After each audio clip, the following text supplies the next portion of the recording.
Hey, what's going on, Motion fam? This week for Motion Monday, we're going to bring you some tips on how to fish a jig. We get a lot of questions about different actions to put on a jig, so we're going to give you some tips to have more success in doing that. So let's jump right into it and get started. So today we're throwing a 3/4 ounce Bruiser football jig. We're throwing that on a custom built point blank 7/6 heavy moderate action rod. As anything 7 foot or greater, medium heavy, fast action, those are all great options.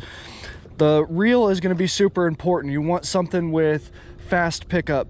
We have here a Abu Garcia Revo SX in an 8-to-1. Anything 7-to-1 or greater is going to allow you to pick up a lot of line, so that's going to be great.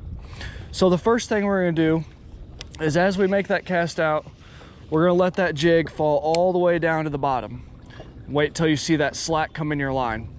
90% of the time when we're fishing this bait, we're simply just going to kind of drag it back to the boat until we get to about 12 o'clock, then reel up some of our slack, and then just kind of repeat that action all the way back to the boat.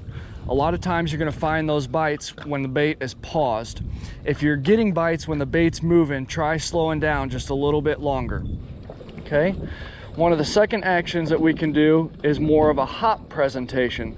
So as that bait's sitting out there, we can kind of stroke that jig a little bit more. Pop it off the bottom, let it sink back down.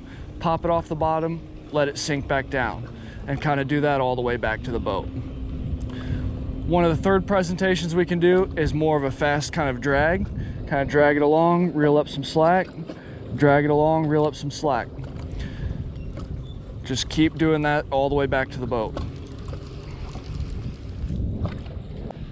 Guys, keep in mind, these techniques are just as effective as if you're walking from the bank or fishing from a boat.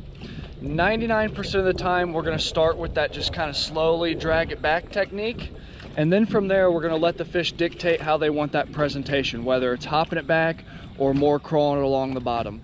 Really just experiment with the different areas that you're in, see how those fish want it presented, and then you'll be able to pattern those fish. We hope this was helpful. Take these tips to your lake, and we look forward to seeing you next week for Motion Monday. Thanks, guys.